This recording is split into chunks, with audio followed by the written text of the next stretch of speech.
Assalamualaikum warahmatullahi wabarakatuh. Bertemu kita bagi sesi pengajaran dan pembelajaran di rumah bagi subjek Bahasa Melayu tahun 5. Unit 15 Keranamu Malaysia. Tajuk kita pada hari ini adalah Warga Emas Terpelihara. Anak-anak boleh rujuk di buku teks muka surat 110 dan 111. Objektif pembelajaran kita pada hari ini adalah murid dapat membaca teks sastra dan bukan sastra untuk membuat rumusan. Kriteria kejayaan yang pertama, murid-murid dapat memahami petikan Warga Emasku Terpelihara dengan baik. Kriteria kejayaan yang kedua, murid-murid dapat mengenal pasti isi tersurat dan isi tersirat pada petikan Warga Emasku Terpelihara. Baik, mari kita baca dahulu petikan yang bertajuk Warga Emasku Terpelihara. Situasinya, Tinesh dan Afifi akan menyampaikan persembahan berangkai, iaitu sebuah pidato dan pantun di pentas sekolah. Baik, mari kita baca dahulu pidato. Selamat pagi dan salam sejahtera, guru-guru dan rakan-rakan yang saya kasihi. Pada hari ini, saya akan menyampaikan pidato yang bertajuk Keistimewaan Warga Emas di Malaysia. Sidang Dewan. Warga emas ialah warga negara yang berumur 60 tahun ke atas. Menurut Jabatan Perangkaan Malaysia, anggaran golongan ini pada tahun 2019 meliputi 10.3% daripada jumlah penduduk negara. Kita bersyukur kerana golongan seperti datuk, nenek, ayah dan ibu kita mendapat pembelaan sewajarnya.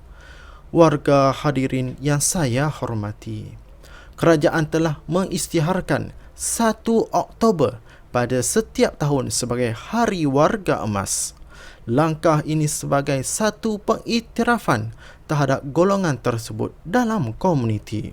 Selain itu, dasar warga emas negara diwujudkan untuk menjaga kebajikan dan menyediakan perkhidmatan mesra untuk warga emas. Antara perkhidmatan untuk warga emas termasuklah bantuan kewangan, menumbuhkan pusat aktiviti warga emas dan unit penyayang warga emas, pemberian alat sokongan dan alat tiruan anggota badan juga disalurkan. Seterusnya, warga emas akan mendapat layanan istimewa di klinik dan di hospital kerajaan. Selain potongan separuh harga bagi tambang pengangkutan awam. Oleh itu, semaikanlah sifat penyayang kepada warga emas. Mereka berhak mendapat pembelaan dan pengiktirafan. Mereka perlu kekal aktif untuk menabur bakti ke arah pembangunan negara dan bangsa. Akhir kata, selamat menyambut Hari Warga Emas. Saya berharap semoga kita berjumpa lagi di pentas pidato ini. Sekian, terima kasih. Baik, itu adalah pidato yang bertajuk Warga Emasku Terpelihara. Mari kita dengar pula pantun. Sayangi Warga Emas. Sayangi warga emas.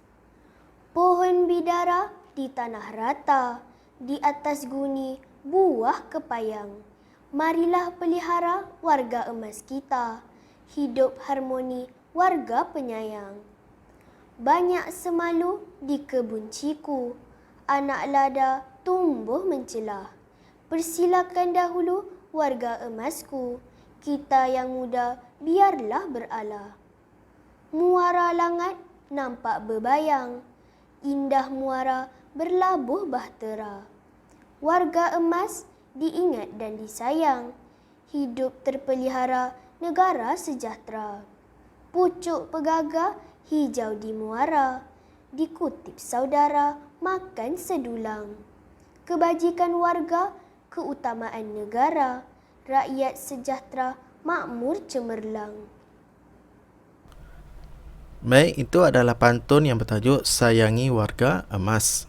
Aktiviti untuk anak-anak pada hari ini, anak-anak perlu melengkapkan satu peta pokok yang bertajuk Keistimewaan untuk Warga Emas.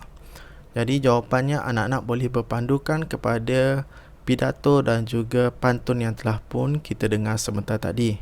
Seterusnya, anak-anak perlu membina satu rumusan berkaitan dengan tajuk kita pada hari ini, iaitu Warga Emasku Terpelihara.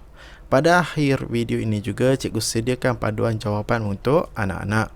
Diharap anak-anak mendapat manfaat daripada sesi pembelajaran pada hari ini. Assalamualaikum warahmatullahi wabarakatuh.